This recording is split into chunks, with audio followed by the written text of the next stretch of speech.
멋진 사람이 한 분 계셨습니다. 이분은 중학교도 제대로 마치지 못했던 사람입니다. 그런데도 전 세계가 이 사람을 참 좋아했던 이유는 어려운 가운데서도 보면 뭘 포기하지 않고 끝까지 열심히 해서 사랑받았기 때문입니다. 우리들도 이 사람처럼 학벌이 중요한 것이 아니라 열심히 살았을 때 하나님께서는 그 사람을 귀하게 여기시고 함께 해주시는구나라는 것을 알게 될 때 참 좋은 것 같습니다.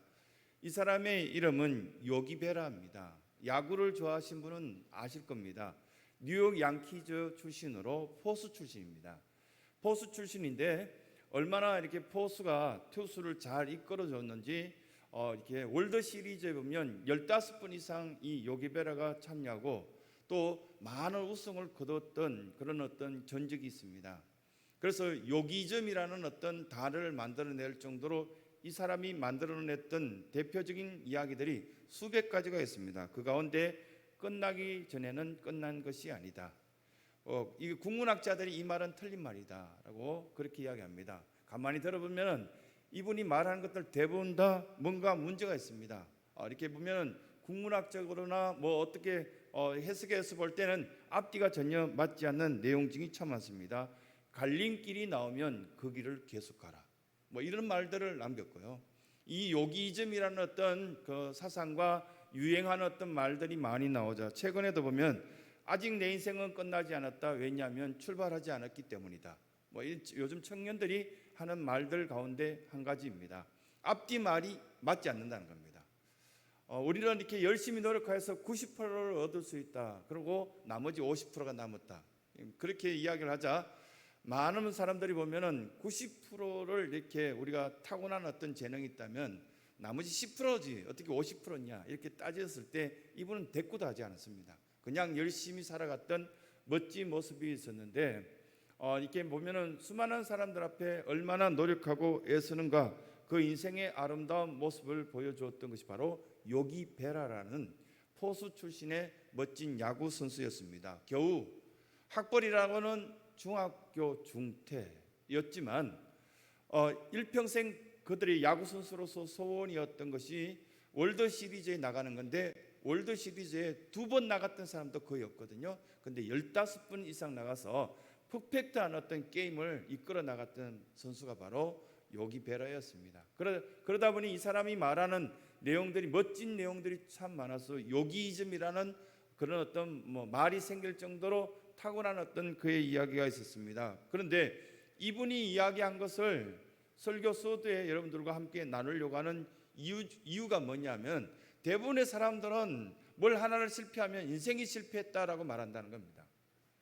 그런데 이분이 이야기한 내용 중에 보면은 인생이 실패한 것이 아니라 한 부분이 실패한 것이지 전체를 실패한 것 아니라고 1%도 안 되는 그 시간을 실패한 것이지 남아있는 것들은 훨씬 더 많고 훨씬 더 가능성이 많다는 것. 실패했기 때문에 저 길은 가면 안 되고 그렇게 해서 이러한 어떤 내용들을 잘 바탕으로 해서 성공할 가능성이 훨씬 더 많아진다는 이야기를 합니다.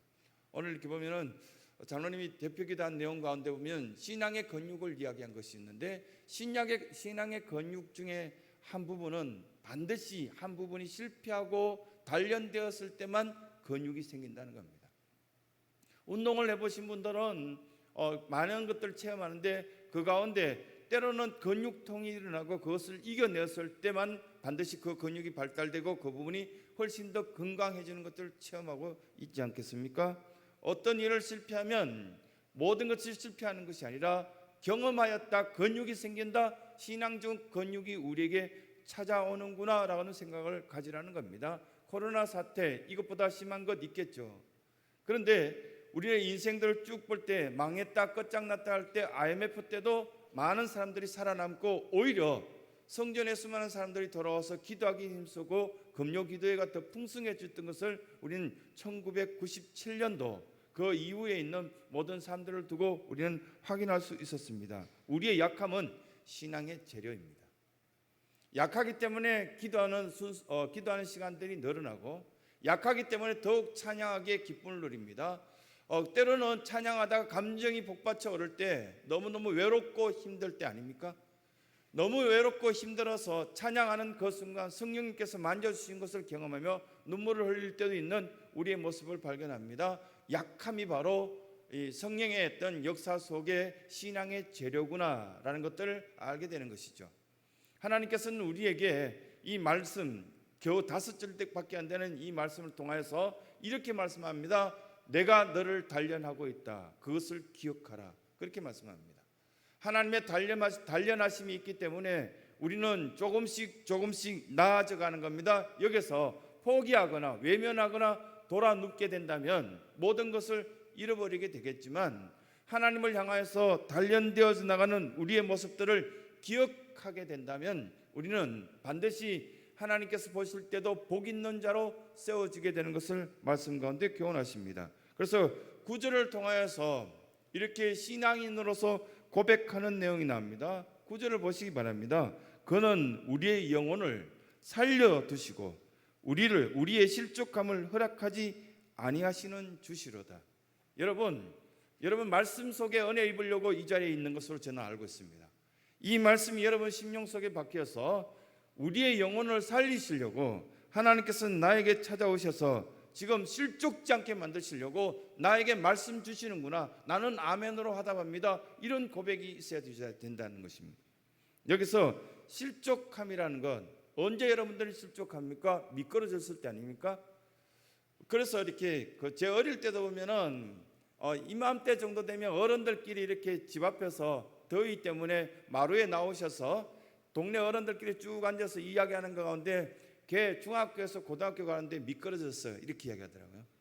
실족했다는 거죠. 끝났다는 인생이 끝났다는 것이 아니라 한 번 정도 미끄러졌다, 한 단계 쉬었다 간다, 퇴보되었다, 뭐 그런 어떤 표현들을 합니다. 이것이 보면은 성경에서 해석할 때 정확한 해석입니다. 미끄러졌다, 실족했다.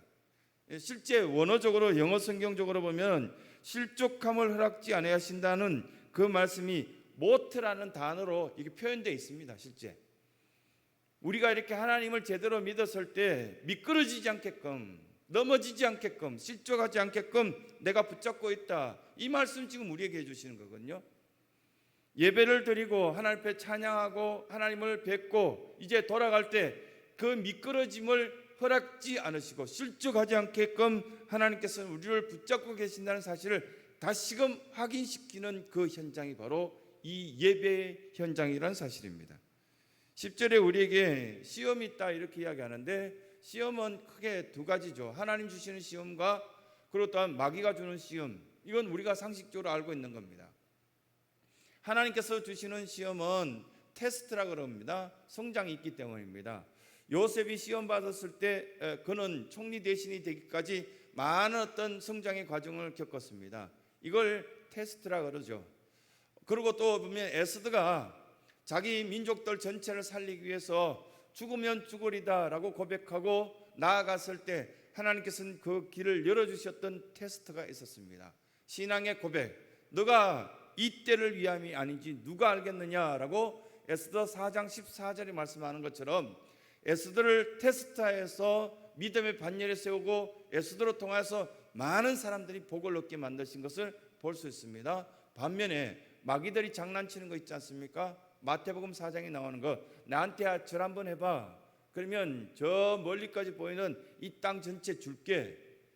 너의 명예를 내가 세워줄게. 이 동네에서 뭐 동장이 최고야? 그럼 내가 동장 자리 줄게. 이렇게 이야기하는 것이 보면은 템프테이션입니다. 유혹입니다. 한번 넘어뜨려 보려고요. 돈에 눈물기 시작하면 사람 안 보이죠.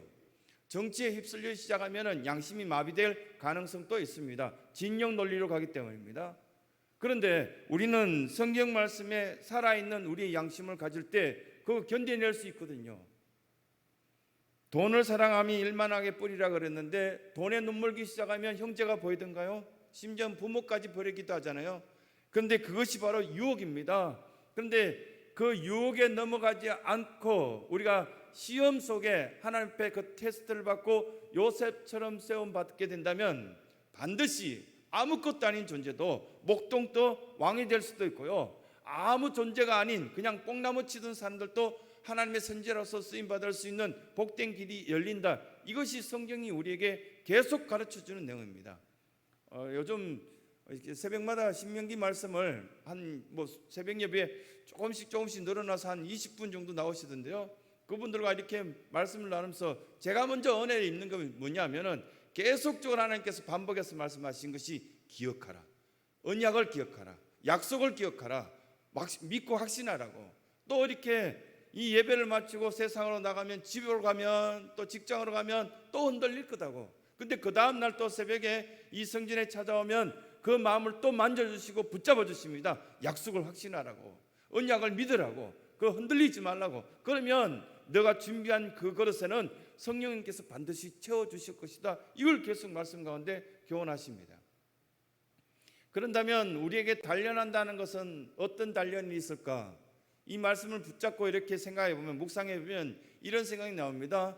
여러분, 호민을 만들 때, 곡괭이를 만들 때 대장간에서 풀무 속에 쇠를 집어 넣어서 그것을 두드릴 때 단련이라고 그렇게 표현하잖아요. 상식적으로 이건 물리적인 어떤 단련을 이야기합니다. 두 번째 단련은 어떤 것인가?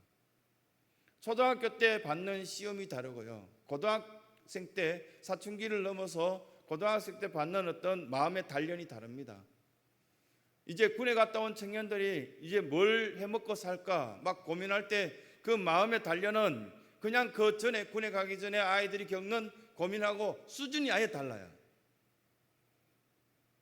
그래서 좀 더 깊이 고민하고 여러 가지로 생각하고 그런 어떤 시간들 많이 보냅니다. 그러는 사이에 보면은 하나님께서는 그 마음을 단단하게 만들어 주시는 것이 있습니다. 그때 단련받지 못하면 약간의 우울한 감정이 찾아오거나 누가 너를 비방한다는 이야기를 듣거나 아니면 세파에 여러 가지 시달리는 이야기를 들었을 때 그 마음이 무너집니다. 마음이 무너지면 다 잃어버리게 됩니다. 그래서 성경에는 수많은 어떤 말씀을 통해서 마음을 지키라고, 마음을 지키는 자는 성을 빼앗는 자보다 낫다라고, 무릇 지킬 만한 것보다 더욱 내 마음을 지키라고, 생명의 근원이 이에서 남이라고, 마음을 지키라고 마음의 단련을 두 번째 굉장히 강조하는데요, 그 마음과 영혼이 분리될 수 없을 정도로 붙어있기 때문에 그 말씀을 계속하는 것을 우리는 인식하게 됩니다. 여러분 그렇지 않습니까? 영혼하고 마음하고 어떻게 잘 분리되던가요? 마음먹은 대로 된다고 말하는데 사실은 영혼이 잘된 같이 내가 잘되고 범사에 강건하기를 바란다는 그 말씀 속에는 마음 먹은 것이 제대로 되어야 된다는 것이 포함되어 있구나라는 것을 깨닫게 됩니다. 신성의 사랑한 성도들이 복 있는 자로 살려면 마음 제대로 먹어야 되지 않겠습니까? 여러분, 이런 어떤 세파의 수많은 코로나 바이러스나 아니면 다른 바이러스나 다른 소문이나 주식의 상황이나 전쟁의 이야기가 우리를 뒤흔들어 놓는다 할지라도 여러분들의 마음이 하나님을 향할 수 있는 복 있는 자가 되시길 간절히 소원합니다. 이건 우리들에게 너무 중요한 겁니다. 여러분, 마음 흔들리시면 안 됩니다. 마음이 잘 단련되었어요. 웬만한 이야기는 흔들리지도 않고요, 그것 조금 지나가면 끝난다고. 우리 아이들에게도요, 우리 목장 식구들에게도, 내 주변의 사람들에게도 마음 먹게 달랐다는 것은 옛날 어른들이 한 이야기고, 우리는 성경을 배운 자로서 무릇 지킬 만한 것보다 마음 지키자고, 단련되어서 이왕이면 큰 마음의 그릇을 가지자고 그렇게 고백할 수 있어야 된다는 사실입니다. 또 한 가지 단련하는 것이 있다면 배운 것을 익숙하게 만드는 단련이 있죠. 지식적인 단련. 60년대 70년대 글을 모르는 한국교회 교인들이 많았기 때문에 그냥 아멘 하라고는 윽박 지르면서 이렇게 가르쳐 왔습니다. 80년대 90년대 지나오면서 이제 2020년이 되어자 한국에 있는 대부분의 젊은이들은 대학을 다 졸업했습니다.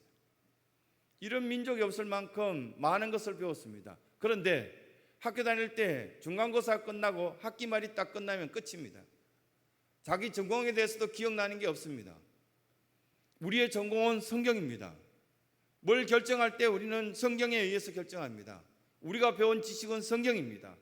우리는 이 말씀을 믿습니다. 이 말씀이 무너지면 다 무너지는 겁니다. 그런데 그 말씀이 우리를 부여잡고 있는데 우리가 자꾸 말씀을 거절한다면 우리는 제대로 단련되지 않는 겁니다. 때로는 우리는 말씀을 묵상합니다. 때로는 암기합니다. 때로는 그 말씀을 몇 번이나 읽습니다. 오죽하면 우리 교인들이 전체가 성경 쓰기를 했는데 여러분 한 300명이 이렇게 성경 쓰기에 참여한다는 거 쉬운 거 아니잖아요. 잘 하셨잖아요. 그러면 그 말씀을 다시금 반복하고 또 기억하고 또 쓰고 또 암기한다면 그거 단련이라고 생각되어집니다. 그러니까 목사는 어느 정도 단련되면 좋을 것 같습니까? 엄청나죠? 여러분들보다 몇 배로 더 단련되는 것이 좋을 것 같습니다. 그러면 여러분들이 직분자라면, 교사라면 어느 정도 단련되면 좋을 것 같습니까? 이 말씀에 부여잡힌 사람이 되어야 되고요, 그 말씀에 의해서 움직이는 자가 바로 하나님의 사람입니다. 하나님의 사람들은 하나님의 영향력을 갖고 있습니다. 많은 사람들에게 기억나게끔 해줍니다. 만약에 수많은 어떤 이야기들이 여러분 점심때 메뉴가 기억나던가요? 작년 이맘때 우리 식당에서 먹었던 메뉴 기억납니까? 그건 다 사라지고 없어지거든요. 그런데 우리 머릿속에 남아있는 하나님 말씀과 하나님 은혜가 그대로 기억된다면 그때부터 성령의 역사하신 것들 직접 우리가 경험하게 되는 것입니다. 그런데 이 말씀을 이렇게 같이 이렇게 말씀을 묵상하고 준비하다 보니까요, 그런데 이 말씀에 떠나 있는 사람들이 누가 있을까? 잘난 척한 사람 아닙니까? 누가 잘난 척할까? 사춘기 아이들. 그리고 조금 알게 되는 이제 대학 갓 들어갔거나 뭔가 이렇게 좀 배웠다고 하는 아이들이 엄마에게 이야기합니다. 그만 잔소리하라고, 내가 알아서 할게. 사람 참 보면 괴롭히는 이야기입니다. 그런데 10년 지나고 20년 지나면 벼가 고개를 숙이는 것처럼 배우면 배울수록 내가 죄인인 것을 고백하고 더 겸손해지는 것이 하나님의 방법이거든요. 정말 내가 하나님에 대해서 잘 모르는구나, 더 배워야 되는구나, 더 반복해야 되는구나, 더 익숙해져 가야 되는구나, 이게 하나님의 방법인데 거꾸로 가니까 이게 기억되지 않으니까 우리에겐 참 많은 문제가 발견되는 것을 알게 되었습니다. 어제 언론에 나온 뉴스 중에 대부분 다 마음 아프게 하고 힘들게 하고 괴롭히는 어떤 내용이었습니다. 근데 단 하나, 어제 언론에 신문에 나온 내용 중에 하나가 LA에 있는 마마라는 분, 신문 다 안 보시잖아요. 오직 성경만 보시는 분들, 여러분들이 이 LA에 있는 마마라는 분이 어제 신문에 나왔는데 1991년도 LA 폭동 때 이분 가게를 흑인들이 돌아가면서 당번을 정해서 한국 아줌마인데 지켜줬어요. 왜 지켜줬는지를 그 신문에 쭉 그 밑에 사설에 나옵니다.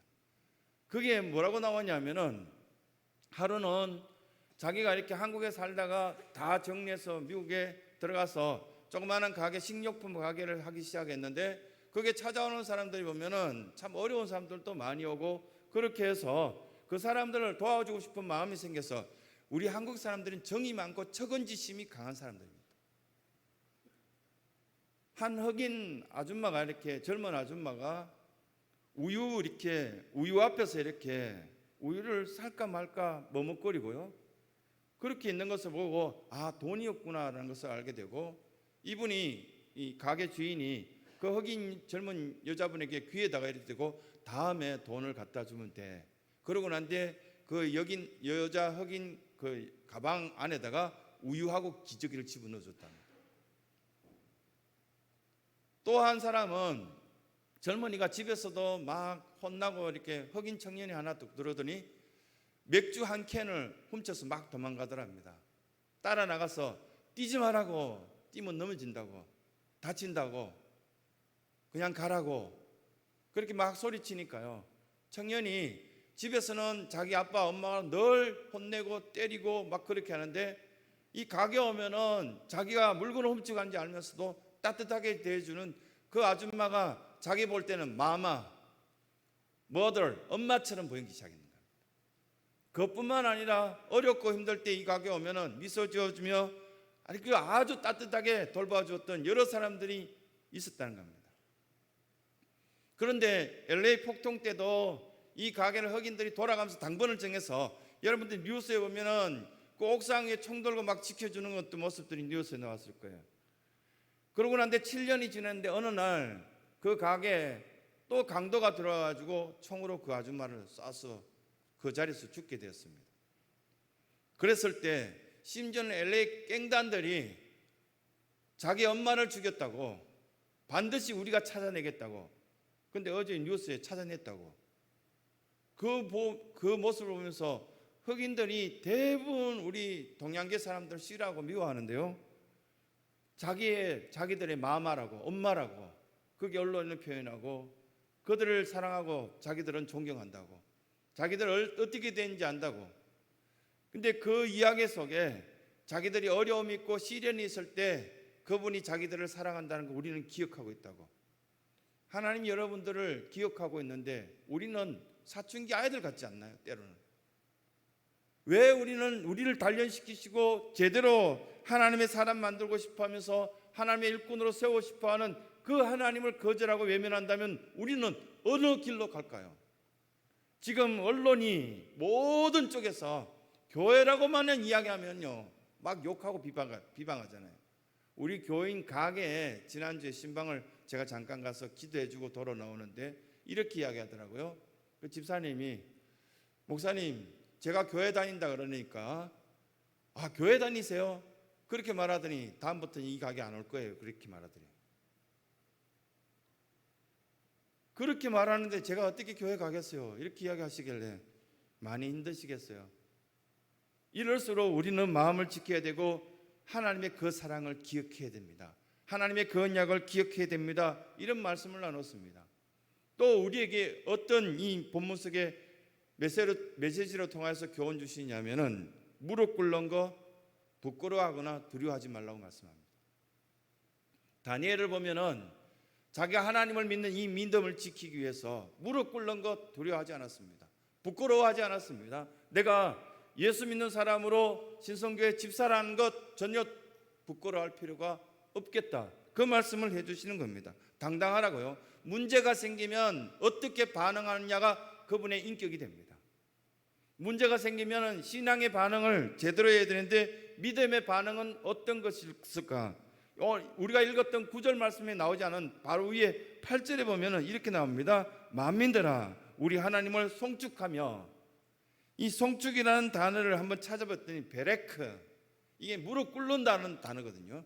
송축할 때 무릎 꿇고 두 손을 하늘을 향하여서 하나님, 제가 하나님의 것이니까 제 모든 것을 힘을 다해서 찬양하기 원합니다. 이게 베레크입니다. 송축하다, 무릎 꿇다, 그런 표현입니다. 그런데 복이라는 단어도 여기서 파생되어 나왔어요. 축복이라는 단어도 무릎 꿇을 때 축복이 있는 겁니다. 어려움 있습니까? 무릎 꿇읍시다. 뭐 그렇게 자존심 상해합니까? 그리고 또 수많은 어떤 언론이 교회를 끊임없이 비방하고 난리쳐도 그러면 우리는 어떻게 할까? 같이 언론에 맞서서 욕하고 비방할까? 아니라고 여기서 말씀하시면서 복 있는 자는 무릎 꿇으라고, 에스더처럼 무릎 꿇어서 하나님의 방법을 찾으라고. 그래서 10절 말씀에 보면 이렇게 말씀합니다. 하나님여 주께서 우리를 시험하신다는 것과 함께 여기는 그 끝부분에 가면 단련한다라고 말씀하시는데, 결국은 하나님은 우리를 시험하셔서 단련하여서 테스트를 하여 세울 사람 세우고 알곡과 쭉정이로 나눌 때가 있다, 그런 말씀하시는 겁니다. 그런데 여러분, 하나님이 쭉정이를 구별하여서 태우거나 알아서 하시는 것이 우리가 왈곡과 쭉정이를 구별하여서 어떻게 하겠다는 겁니다. 수많은 언론과 교단에서 나오는 이야기가 이렇게 쭉정이 된 이야기를 많이 할 때, 그러면 나도 쭉정이고 다 쭉정일 가능성이 많은데 하나님 앞에 다시금 돌아와야 될 거 아니야. 그래서 요엘 선지자가 말했듯이, 아모스 선지자가 말했듯이, 이사야 선지자가 하나님께로 돌아오면 진홍같이 붉을지라도 양털같이 희게 만들어 주실 그 하나님을 사모하면 되는 것입니다. 여러분, 이때 믿음의 용기를 다시금 회복되시길 간절히 소원합니다. 여러분, 믿음의 용기를 다시금 회복하셔서 무릎 꿇는 용기를 가졌으면 좋겠습니다. 이렇게 보면은 세상이 예수 그리스도를 믿는다면서 그렇게 가난해? 그렇게 이야기를 하고요. 예수 믿는다면서 그렇게 살 수밖에 없어. 그래, 맞다고. 우리는 그런 물질적인 것이나 명예적인 것에 있어서는 참 보잘것없고 부끄럽기 짝이 없지만, 내가 정직함과 하나님의 그 은혜 속에서는 당당하다고, 무릎 꿇는 데는 전혀 나는 부끄럽지 않는다고, 이런 어떤 모습들을 기대하시는 하나님께서는 우리에게 말씀하고 계시는 것을 보게 됩니다. 세상의 구조는 여기 마치 거물과 같다라고 11절에 표현하는데요. 이 거물 속에 딱 들어가면 시간 지켜야 돼요. 어느 순간 유아유치부를 딱 지나는 순간부터 몇 시까지는 뭐 이렇게 어린이집 가야 되고요. 몇 시 되면 마치고 돌아와야 되고요. 시간의 거물 속에 갇히고요. 물질의 거물 속에 갇히고 인간관계의 거물 속에 갇혀요. 이 말씀을 묵상하는 가운데 저도 엄청난 많은 부분에 거물에 걸려 있더라고요. 여러 목사 세계의 거물도 눈치 봐야 되고요. 뭐 거기에도 이렇게 벗어나지 않으려고 애써야 되고요. 많은 어떤 이 거물 속에 우리가 걸려 있는데 실제 여러분들을 힘들게 하는 것이 무엇일까 생각해 보면 돈입니까? 약간 불편하죠. 명예입니까? 그거 안 하면 됩니다. 정치적인 노선에 들어서지 않으면 자유로울 수 있습니다. 우리를 가장 힘들게 하는 거물은 뭘까 볼 때 사람입니다. 돈이 아니고요. 명예가 아니고요. 사람입니다. 이 사람이 우리를 가장 힘들게 하는 대상입니다. 그러면 이 사람을 사탄으로 봐야 될까요? 마귀로 봐야 될까요? 힘이 되어지지 않는다고 버려야 될까요? 다윗이 고백한 것처럼 사망의 음침한 골짜기로 다닐지라도 해를 두려워하지 않을 것은 주께서 나와 함께 하시면 됩니다. 지금 나를 가장 힘들게 하는 것들을 가만히 들여다보면 돈 아니고요. 명예 아니고요. 여러 다른 어떤 조건들이 아니라 실제 우리에게 다가와 있는 것은 사람이 어렵게 하는데 그 사람을 품을 수 있는 믿음이 있으면 이거 자유로울 수 있다라는 말씀을 우리에게 해주시는 것입니다. 그래서 이 말씀 가운데 보면은 12절 말씀에 보면 불과 물을 통과하였더니 넓은 곳을 우리에게 주셨다. 불과 물, fire and water. 이건 한글로 표현하면 산전수전 다 겪었더니 하나님께서 예비하신 넓은 곳을 나에게 주셨다.